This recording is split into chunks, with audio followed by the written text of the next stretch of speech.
soldiers died. I don't know, if I was British, how come my prime minister would have the nerve to stay in that hotel? I mean, you know, the ghost of the 91 British soldiers, that must be haunting for them. You see? So when you see all of that, and you see that suddenly, overnight, 1948, there were 1.5 million Palestinians, half of them, three-quarters of them were overnight pushed into refugees. Yeah. And this is why it's called the Nakba, the catastrophe. So now we have all of this building up into the minds, and suddenly this was like a conflict, a hate, a problem that we didn't have to do anything with. This was basically pushed on us by the Europeans. You see, so this is why it is important to say that. And I'm not saying that just like, oh, let's wipe out the state of Israel, let's like push them in the sea. No, but it's important when you talk about the conflict, that you talk about the root causes, right? No, there was like a vibrant Palestinian culture happening over there. And right now they are erasing this culture. Suddenly I'm thinking of like Israeli feta cheese. Israeli hummus. Oh, that's an insult. Israeli hummus. Come on. I mean, take the land, but leave the hummus, man. I mean, come on. I mean, that's not fair. You are someone who's always spoken against culture, cancel culture. Right now, a whole culture is cancelled. Let me ask you this. Jonathan Friedland is a top Jewish journalist for the Guardian newspaper. He wrote a very interesting column last week in which he said, at the root of all this, you could argue you have two sets of people with just cause. And they believe passionately in their just cause. And he was sort of advising people not to take sides unless you really understand the history. Would you agree with that? Would you agree that both sides have legitimate just cause? Not with the methodology that's, you've given an extremely detailed analysis of the build-up to what happened in 48. To me, it's pretty clear, 700, 800,000 Palestinians were displaced from their homes, and it should never have happened. And that has been absolutely, I think, the root cause for so much resentment. But can you, at the heart of this debate, agree with Jonathan that you could argue there's just cause on both sides? There is a cause on both sides, but I'm walking on a tightrope here because I'm not a Palestinian. Yeah. But from the Palestinian point of view, there's a lot of people. I mean, there are 2.2 million people living in Gaza. There are 3.5 million people living in the West Bank. There is 350,000 people living in East Jerusalem, and there is like 6 or 7 million people living outside. Those people, the Palestinians that were pushed out, they do not have the right to go back. Right now, if you meet Palestinians, you'll see them wearing a necklace with a key. That key is their house that they were kicked out from in Yafa and Haifa. You know, like my wife's family comes from Ramla, which is 50 miles from Gaza. And according to the law, those people have absolutely no right to go back. Even if you are a Palestinian with an American passport, they give you hell in order to go in. And yet, a Jewish person born anywhere in the world, born in Poland, born in Ukraine, no question asked, he can jump on a plane, land in Israel, and get the Israeli citizen and take a house that most probably belonged to a Palestinian. So it is not just like it is an ongoing injustice that has been happening. Now, I mean, where would you criticize, if you're being fair-minded, where would you criticize from 48 onwards the behavior of the Arab side? Well, put yourself in the Arab side. At 1948, you constituted 70% of the population. Suddenly, the UN is giving you 48% of the land, right? Not just that, I mean, the Arab regimes, because they did terribly, and see, this is the thing, like, Arab nationalism at the height of these people feed on each other. You know, because it's very, very important to have a problem. Oh, it's Israel, and for Israel, oh, it's the Palestinian.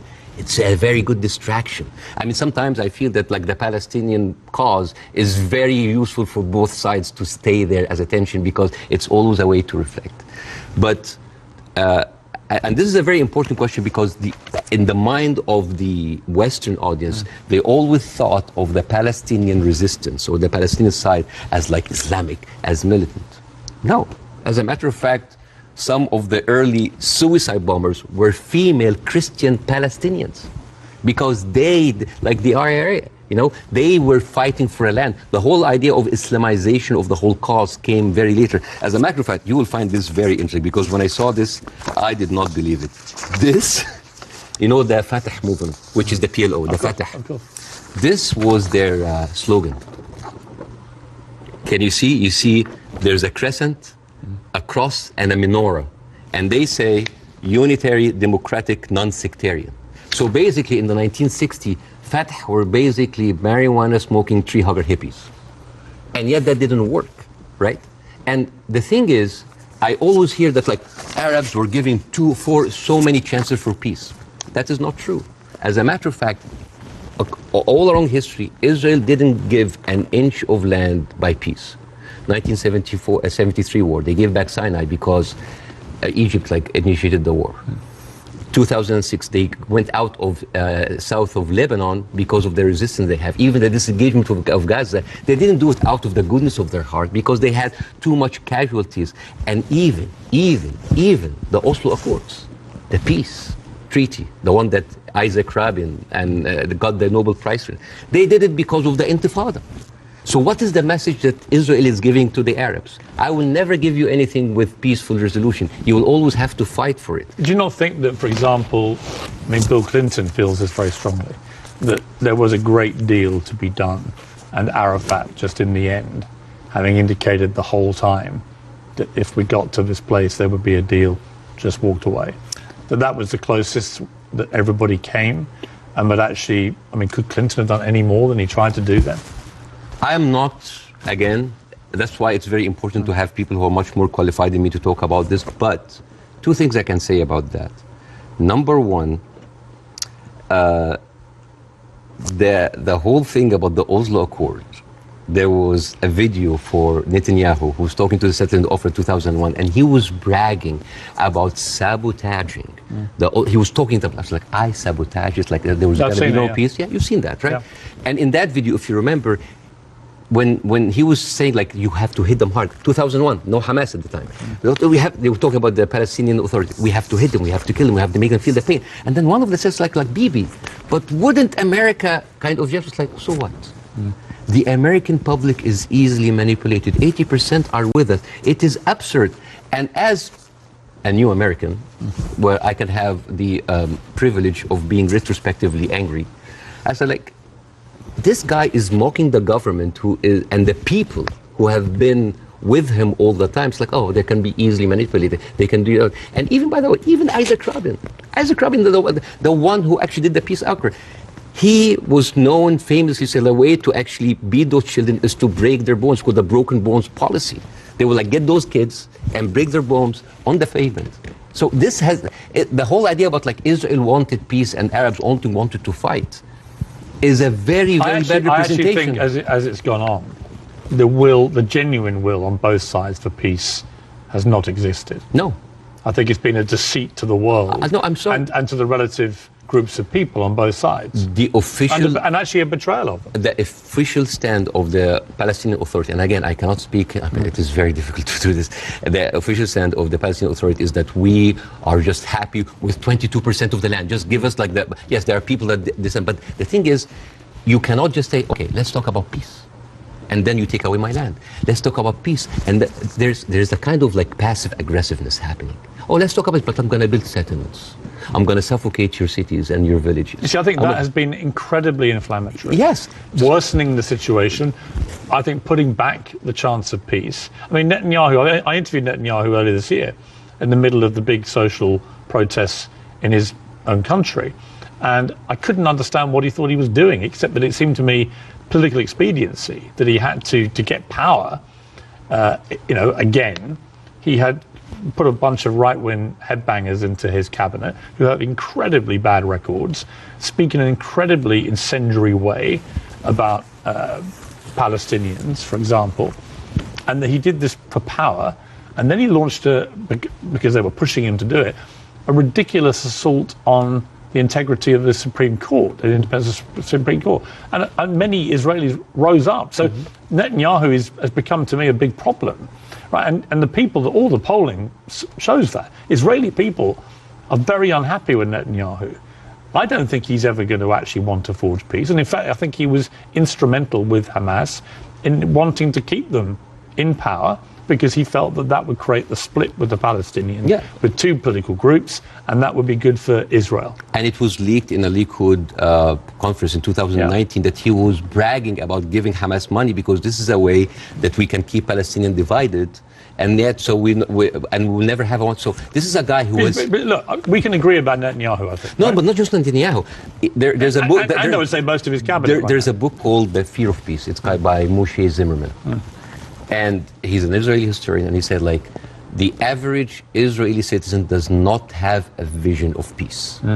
Because for 70 years, this is a country that has been, the military, the war has been going on for, they have been expanding because of war, the military is taking over, so the whole idea of peace is not even there. It's not just Netanyahu, like you have, I remember you have interviewed Naftali Bennett. Yes. And I think you tweeted that like that was like a very kind of reasonable take. Yeah. I don't think that's reasonable. No. Yeah, but like this Naftali, he went after Queen Rania, and he called up shame on Queen Rania. No, I didn't say reasonable. I just said this. I did a fire emoji. Yeah, yeah. I just said that what he was saying. Yeah. I mean, I was going to ask you about Queen Rania, and let's ask about, since you've raised it, because Queen Rania accused the West of a glaring double standard. She said, "This is the first time in modern history there's such human suffering, and the world is not even calling for a ceasefire. So the silence is deafening, and to many in our region, it makes the Western world complicit." Now, other people said, well, okay, if you feel that strongly, why aren't you taking in any Palestinians? Why is Egypt not taking Palestinians? Why does the Arab world want to constantly attack Israel without actually offering any place to go for the Palestinians? And what do you say to that? That is exactly what Israel wants. And that is exactly what might actually starts Third War III. This is the war solution. These are their land. And then suddenly take them. Why? So they've been basically kicked around from their homes. And now another country should take them? You see what would happen? Imagine this. Now, and because Israeli official has been talking openly about this. It's like, why don't they just go in Sinai? Why they go? You know what would happen? Those people are going to be pushed in Sinai. And with any population, 2 million people, they are living in refugee camp. What do you think will happen? Unrest, chaos. And then after a few years, the Western media will come with their cameras like, oh, look at those Arabs. Oh, they're killing each other. Oh, Israel is good that they got rid of them. And then they will go to the West Bank. And so then those 3.5 million people push into Jordan. The whole idea, why does Jordan take them? Why does Egypt take them? The same question. Europe has 44 countries. Why don't they take Israel? America has 50 states. Why don't they give them Florida? I mean, we seem to complain about Florida the whole time. Why don't they just like give Israel? The whole idea was like, oh, you're Arabs, you're all the same. No.